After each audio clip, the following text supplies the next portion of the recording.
It was a death that was largely underreported or unnoticed and just became too common in the Seattle music scene. I'm talking about Hole bassist Kristen Pfaff, who would be found dead in June of 1994, months after the band released their critically and commercially successful sophomore record, Live Through This. The circumstances around her death would result in more questions than answers. Since you guys requested this topic, that's what we're going to discuss in today's video. Born in a suburb of Buffalo, New York, Kristen Pfaff would go to Catholic school where she learned cello and piano at a very young age. Her parents would divorce when she was young, but her mother would remarry and she would have a younger half-brother.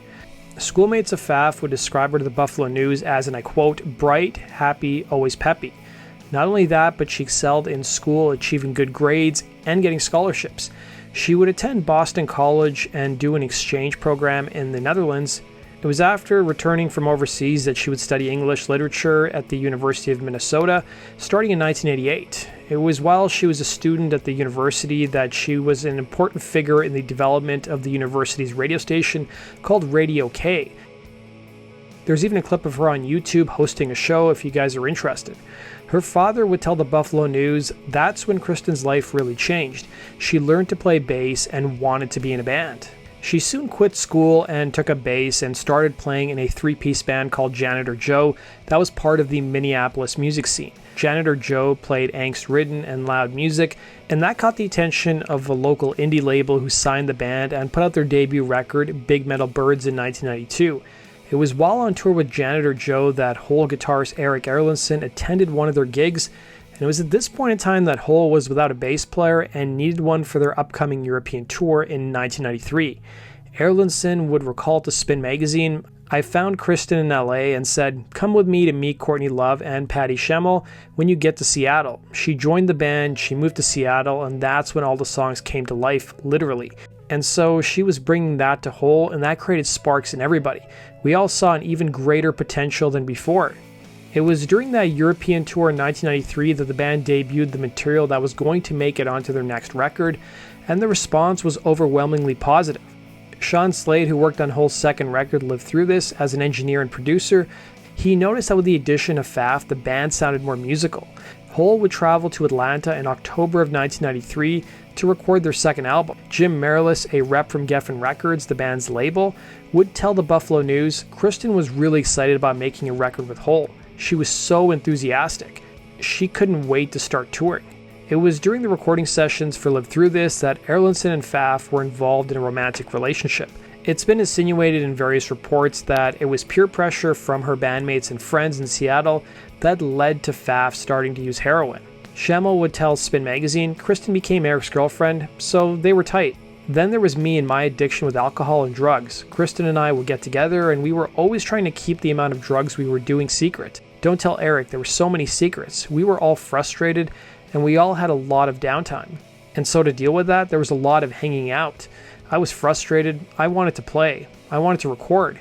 Erlandson would add in the same interview that during the making of the album, he and Pfaff had broken up, and there was this noticeable tension while recording the album. But it wasn't just Erlandson and Pfaff who had tension, as the bassist also started to butt heads with frontwoman Courtney Love. Pfaff, while new to the band, was pretty outspoken about musical ideas, and that apparently rubbed Courtney Love the wrong way. Another factor contributing to Love's resentment towards Pfaff, at least according to the book Love and Death, The Murder of Kurt Cobain, was that the bassist had struck up a friendship with Courtney Love's husband, Nirvana frontman Kurt Cobain. Pfaff and Cobain would bond over books and music, and Cobain even gave Pfaff a copy of the novel Perfume. While some have speculated that the pair had a romantic relationship, Pfaff's brother denies that this was the case. Regardless, Cobain and Pfaff's friendship angered Love, with a friend of the bassist Kathy Hewitt revealing in the same book, Courtney yelled at Kristen all the time. She wanted to make sure Kristen knew who was boss. I think Kristen was afraid of Courtney. She thought she was out of control. By early 1994, according to Pfaff's mother, who told the Buffalo News, her daughter suffered a near-fatal overdose. It was around this time Pfaff headed back to Minneapolis and awaited Hole's tour to start for their new album. However, these plans would be halted when on April 8, 1994, news broke of Kurt Cobain's death. The news hit Pfaff particularly hard, with her mother recalling in the same book. She was devastated. She lost someone she really respected. They had a lot in common. It was a big wake-up call for her.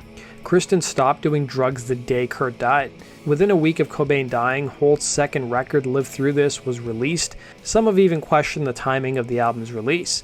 The day after Cobain's death made news, Kristen checked herself into a rehabilitation clinic in Minneapolis. The following month, she would speak to a local newspaper where she seemed to indicate that she was done with Seattle and happy to be back home, revealing, "I'm really having a great time doing the things I'm doing now here. Getting back to friends, playing music together, which I really missed. I couldn't get going in Seattle because the local music scene was so stagnant. There's a lot more going on in Minneapolis." Also contributing to her decision to leave Seattle was Hole's inactivity, dealing with Courtney Love, and getting away from the city's drug scene. Back in Minneapolis, Pfaff would rejoin her old group Janitor Joe and embark on a short tour of Europe in May of 1994. Pfaff, for her part, planned on visiting Seattle once more in June of 94 to pick up the remainder of her belongings from her apartment.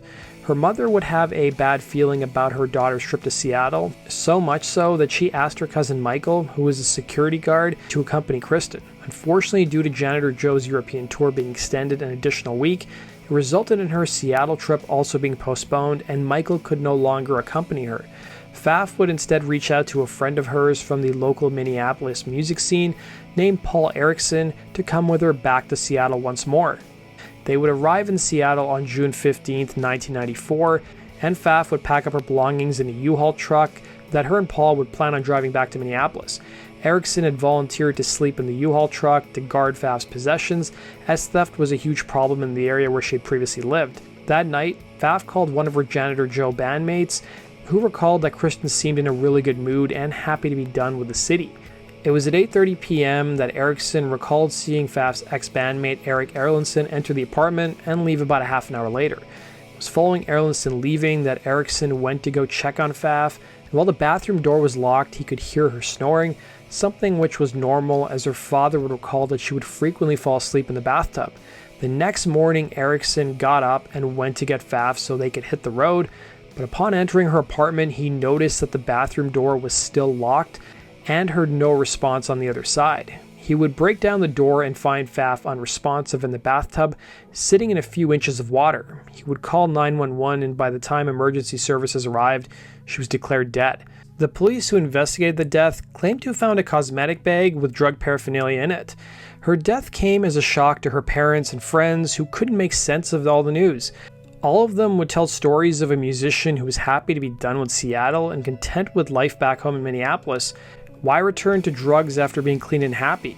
Her death was declared an overdose, and Kristen would pass away at the age of 27, joining the infamous 27 Club along with Kurt Cobain. Kristen's mother, though, never accepted the police's explanation for her daughter's death and pushed for authorities to investigate her daughter's death as a homicide, but the police would claim there was no evidence of foul play.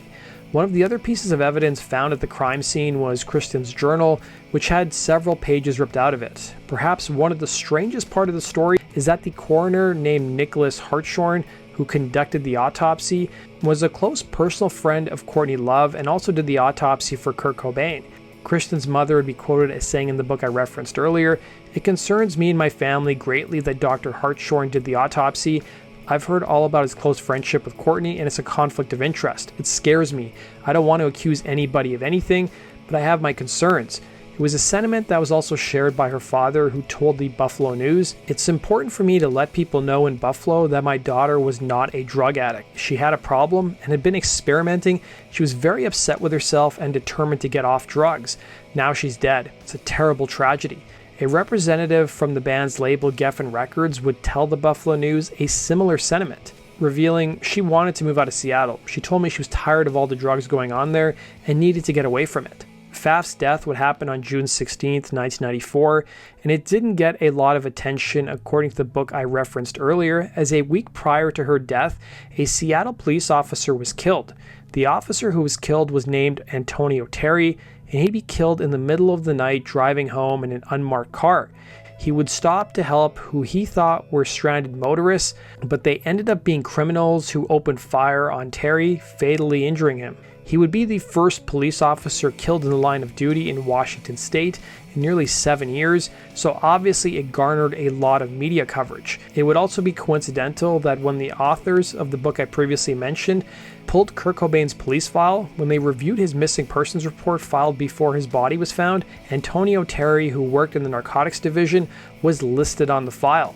Courtney Love would be interviewed by Rolling Stone in late 1994, where she was asked about her reaction to Pfaff's death, revealing, "I didn't process it, man. The only time I processed it was when I spoke with her mother. I could not extend in words to lose your child. I had to go over there and get Eric away from the body. Kristen was his lover for a really long time. He'd already broken down bathroom door after bathroom door for her.